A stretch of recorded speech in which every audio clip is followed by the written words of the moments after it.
category and should add to the collection. Yeah, so sometime over the next 55 minutes, we'll return back to the Raptors story and deal with the Max. Right now, let's segue over to baseball. Mike Farron is here, MLB Network host. Mike, welcome. How are you? I'm great, guys. How are you? Very good, thanks. So, with the Jays doing what they're doing and obviously fast forwarding by just, 20 days to the trade deadline, what do you see them doing? Well, that's a really good question. I mean, I think they'll be active. I thought that Ben Nicholson-Smith did a really nice job kind of handling this week on Sportsnet website, just a little bit of what they've done when they've been in the race over the last 5 years. So my guess is it's going to be a little bit of a couple things. I think they'll probably look for some offensive help. I think that's one of my more pressing concerns with them. I think that there are a couple of guys that might be a little bit out over their skis, and that the team, really isn't any different in terms of what their approach has been this year from where they were a year ago. And certainly there are guys that are having much better seasons, right? Vladdy's had a good year. Bobichette significantly better. Obviously, George Springer's been amazing. Kirk's been great to this point. But I think a little bit more offensive certainty would make some sense to me. Maybe in the outfield, adding somebody who can hit right-handed, I think, is probably somebody that fits the bill. And then I think, they're probably looking for the same thing that most every team is looking for, which is guys that can miss bats either in the rotation or the bullpen. I mean, that's the name of the game, is how do you get strikeouts? And while the pitching staff has been pretty good of late, I don't think they need to limit it just to say, hey, we need a bullpen arm or we need a starter. I think they're probably going to look at multiple arms. I would think that the idea is how can you shorten the game in the postseason, right? And offensively, how can you grind out at bats to put the most pressure on the opposing team?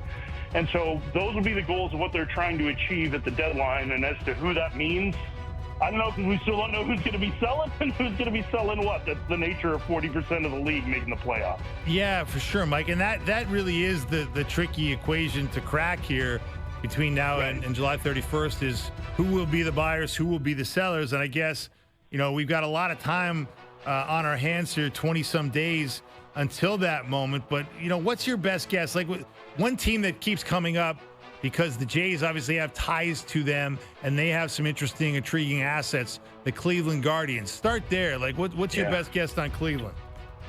Yeah, I mean, I think Cleveland, they just won 4 in a row, right? They won the opener of the doubleheader against the White Sox today. They're still in the wild card mix. Cleveland's a little bit of a wild card in this because they're a team that will, and I'll steal the word that John Mozeliak, the head of operations for the Cardinals, loves to use, which is they love to arbitrage, right? So they will buy and sell at the same time. Just because they trade somebody doesn't mean they're punting a season.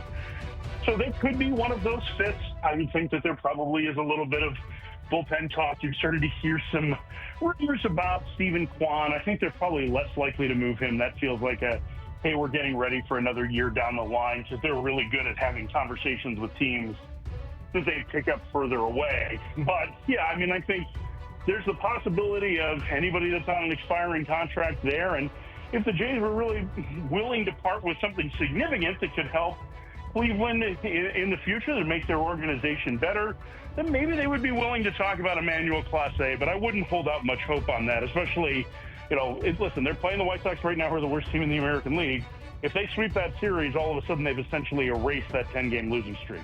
And, of course, Mike, the Jays will not be the only aggressive shoppers, if indeed they decide to be aggressive shoppers. I mean, there's a lot of talk that the Yankees will get out there and really be looking to fill the holes they've got at third base and second base. And the Dodgers obviously always are buyers. The Tigers, having the year they're having. Like, who do you think the biggest threat is to the Blue Jays to sort of get in front of them with the shopping cart and maybe pluck the assets that they wish they could have acquired?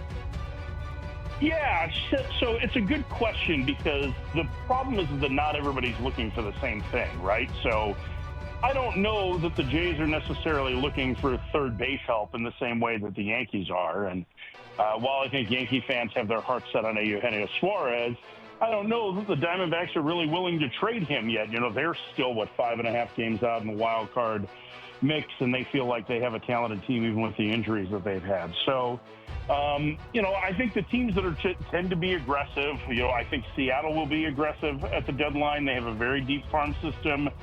There is some pressure on that group to be able to make the playoffs kind of in the same way that there's been pressure on the front office in Toronto. I think San Diego is always aggressive. I think based on the fact that Buster Posey made the move early the way he did for Rafael Devers, I think you would have to assume that they are going to be aggressive as well. The one thing with San Francisco, though, is that bullpen may not be their most significant need, right? They're probably looking for offense before anything else. But Milwaukee has a very good team. The Cubs are in need of... The Cubs bullpen has been great, right? I think they have the third best ERA in the sport.